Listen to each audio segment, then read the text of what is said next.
que a gente vai discutir hoje não é só para ser feito na época do distanciamento social. A gente precisa de autocuidado todos os dias, né? Bom, eu fiz um levantamento de principalmente 3 autoras, mulheres porretas, que estudam autocuidado, tá? Quem são elas? A Susan Lager, a Judy Gale e a Jane Hardy. São excelentes profissionais, pesquisadoras. Essas mesmas autoras que eu citei, elas vão dividir o autocuidado em 3 grandes áreas. O autocuidado que tem um foco mais físico, o autocuidado que tem um foco mais mental e o autocuidado que tem um foco mais transcendental. Eu achei isso muito legal, muito interessante. E todos eles ancorados em pesquisas dessas autoras que eu comentei. Então, no cuidado físico, vocês vejam que eu já tinha dado algumas dicas, né? O que é muito importante? Quem sabe encontrar um exercício físico que te dê prazer. Talvez seja mais fácil da gente aderir, né? Para a gente poder ter um prazer maior, um envolvimento maior, porque muitas pessoas iniciam um exercício físico e abandonam. Então, encontrar um exercício que te faça prazer. Na alimentação mesmo, não as dietas super restritivas e cujo foco é mais estético do que de autocuidado. Que a gente fique muito mais focado em uma alimentação que nos faça bem e inclusive que nos dê prazer. Então, por que não o brigadeiro? Por que não o chocolate? Por que não a batata frita? Desde que eu saiba que quando eu estou me autocuidando, eu posso comer algumas coisas em alguns momentos, mas isso não pode ser a base da minha alimentação, porque senão o meu corpo vai sofrer. E o sono? As horas de sono, a qualidade do sono, esses são realmente também aspectos muito importantes.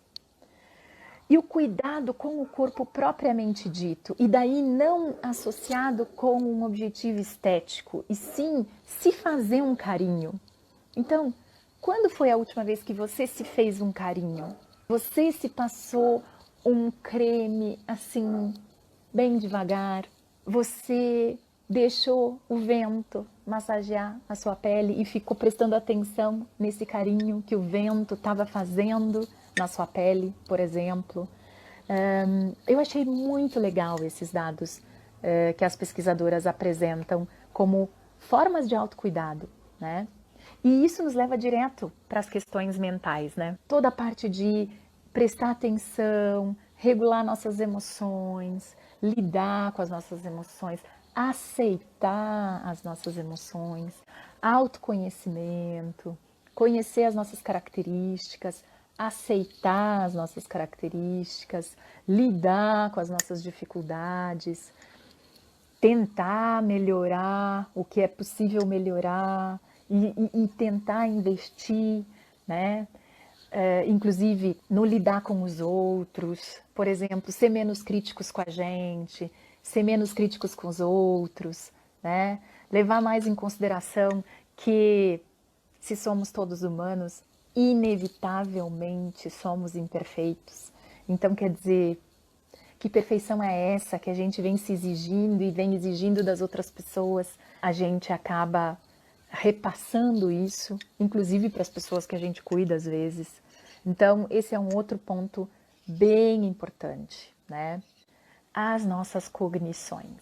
Responder para os nossos pensamentos, discutir eles internamente, não rebater, mas analisar com gentileza. A própria questão, por exemplo, de o quanto eu tenho mesmo evidências para esse jeito que eu estou pensando do outro, de mim. Será que é desse jeito mesmo? As atividades prazerosas, né? A questão da autocompaixão, eu queria comentar uma coisa com vocês nesse sentido, que é muito interessante. Eu estava lendo um paper esses dias sobre o medo da compaixão.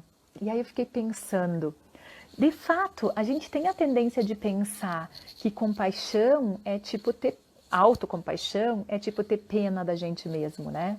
Ou então ser muito neliente, ou então ser super narcisistão, né? E achar que, bom, então tudo venha a mim. E aí que se tu te aprofunda no conceito da autocompaixão, no conceito da própria compaixão, ele parte do pressuposto de tu te ver como alguém que é falho.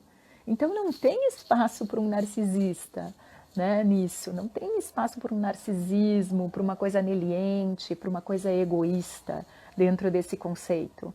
No fim das contas, a gente às vezes não pensa sobre isso. Esse é um ponto extremamente importante.